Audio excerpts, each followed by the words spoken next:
Hello birds Hi. and alligators watching this video. You want to get into Japanese music but you don't know where to start? Too many artists to choose from? Don't worry, an unqualified Tsutomayo fan is gonna help you. Today I'm gonna tell you about 3 different artists that I think are beginner friendly. Whether you just want to yell out the lyrics or listen to a song to relax to, or just listen to a great story being told, these artists got you covered. Now let's move on to the first artist, and this artist is called Yoasobi. If you've been a fan of anime long enough, you probably heard of them before. They are the creators of the song Yorushika and recently been tearing up the J-pop industry with the song called Idol, the intro for Oshinoko. Yoasobi is a pop duo which consists of songwriter/producer Ayase and vocalist Ikuta Rira. Their styles are catchy, usually fast-paced and have a quick tempo. When listening to their songs, it usually gives off an uplifting mood and the melodies of their song is usually energetic. However, as shown in the lyrics of Racing Into the Night, or in Japanese, Yoru ni Kageru, the song can rather be dark. I believe that they are the perfect artists to start off with if you don't speak Japanese because of how English user-friendly they are. If you want to get to know more about the artists, you'll be able to find articles written about them as they are not secretive about their identity as much as other Japanese artists. After you have listened to more of their songs and want to know more about them, it's easier to find out more about the songs because Yoasobi community is pretty big. There are many people who translate it or trying to find the references, which make it easier to dive into the rabbit hole. If you have never heard of Yoasobi before, here are 3 songs to get you started. Yoru ni Kageru, or in English, Racing Into the Night. It's a great introduction to Yoasobi style, fast-paced, catchy, and energetic. It also has some amazing lyrics with lores and depth tied to the music video. The next song I recommend is called Ano Yume o Nazote, or in English, Tracing That Dream. This song truly showcases Ikuta's vocal prowess and masterful singing abilities. At this point, she was just flexing in this song. It's such a unique song. The way the song starts, you expect it to go slow, but the pace of the song increases, making it a really beautiful song. And the final song from Yoasobi that I recommend is called Tabun, or in English, Probably. This song is a combo song played with electronic instruments. It has extremely catchy lyrics, and I recommend this song if you enjoy songs with a slower and soothing sound. They are such a talented duo and they have so many other songs that are equally as good as the song I just recommended. And if these songs are not to your liking, then I recommend checking some of their other songs. I'm sure you'll find something you'll like. However, if you are someone that is not into pop music and more of a rock type of person, then let me introduce you to Yorushika. They are a rock duo. The member consists of Vocaloid producer and Buna and Swiss, the vocalist.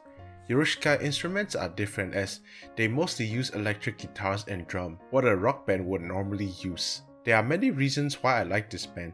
The main reason being is they are extremely story driven and emotional. For example, she made a song called Hitchcock and the song sings about the pain of growing up, which I made a video about. The vocalist is extremely talented and she can manipulate the intensity of her voice to give a emotional feeling. They sing about loss, regret, nostalgia and love, but the instruments and beats are very lively and gives off an energetic feeling. Their song is usually fast-paced and very powerful. However, they are not scared to switch it up and change their style to a slower and more melancholy tone to give off a different emotion. Yorushika is a great introduction to J-rock and Japanese music in general. The communities are passionate and there are many English translations that you can find. The band is still secretive about their identity, but you have no problem looking up how people interpret the songs and what it meant. And Yorushika lyrics have a lot of depth to them. The name of the songs are easy to remember as there's always an English translation, which makes them a great artist to start off with.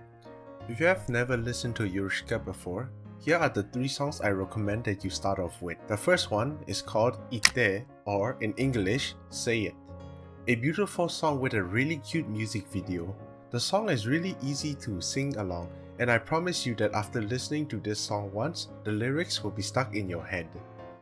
The next song I recommend from Yorushika is called A Hole Opened Up in My Heart. This really shows how much of a talented singer Swiss is. You can hear the raw emotions coming from her when listening to this song.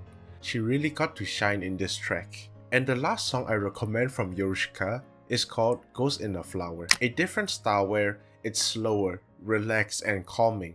The guitar is more acoustic, but you can still hear the drums.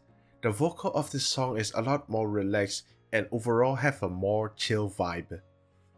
If you're not too interested in storytelling in music, but you want to listen to some powerful vocals, then you should try listening to Ado. Ado is a 22-year-old singer who has taken over Japan. She debuted way back at the age of 17 with her first single titled Usewa and peaked at number 1 on Billboard Japan Hot 100. And in 2023, she is now collaborating with many producers to create an album for the One Piece movie and even collaborated with the K-pop stars Le Sserafim. What makes Ado unique from other singers is her powerful vocal range. Her voice can be extremely forceful and raw, but she can also sing in an emotional voice, giving it a smooth melodic feeling. Ado's songs may not be story driven, but that doesn't mean that her songs does not have any message. I think one of the reasons why Usewa is such a top hit in Japan is because how relatable it is to younger audience in Japan. I believe that Ado is a very easy artist to get into simply because her stuff isn't very complicated or hard to remember and understand. Her name Ado itself is easy to remember. Majority of her song has easy names and English translation, making it easier for people who doesn't understand Japanese to remember and talk about. The first song I recommend from Ado is called Usewa. It's a really cool song where Ado shows off her aggressive voice. This song has one of the most catchy lyrics, and if you haven't listened to it, trust me, after listening to it, you'll come out of the music video singing the entire chorus. And the next song I recommend from Ado is called Ready Made. It's another one of her classics and honestly have a very similar style to Usewa. It's aggressive, the vocals are very gritty. The lyrics of the song is one of Ado's main theme where she's trying to break free from the system and rebel against it. The third song I recommend from Ado is called Aitakute. The song shows that she can really sing in a different style, a style that is smoother, calmer, and less aggressive without losing the Ado voice. Ado also really makes some amazing cover. She sang the Tokyo Ghoul intro and is one of the best Unravel covers that I've ever heard. To conclude, there's no wrong way when it comes to picking an artist to get into. I know there are many more artists that could be considered beginner friendly, like Eve, Lisa, Aimer, and more. All these artists have unique styles when it comes to how they create beats or create music videos and lyrics.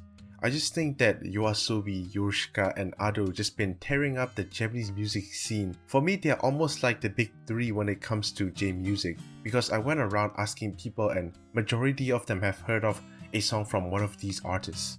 I know that not everybody will enjoy the songs or artists that I have suggested, which is fine. Music taste is really subjective. If you're looking for more different artists, you can just click on thumbnails that look good to you and you'll eventually find an artist you want to learn more about and really enjoy listening. If you made it to the end of this video, thank you very much. I'd love to hear how you first got introduced to J-pop. Let me know in the comments, and if this is your first time exploring Japanese music, tell me what sparked your interest. I really enjoy hearing people's experience. Once again, thank you for watching and I hope you find some music to enjoy.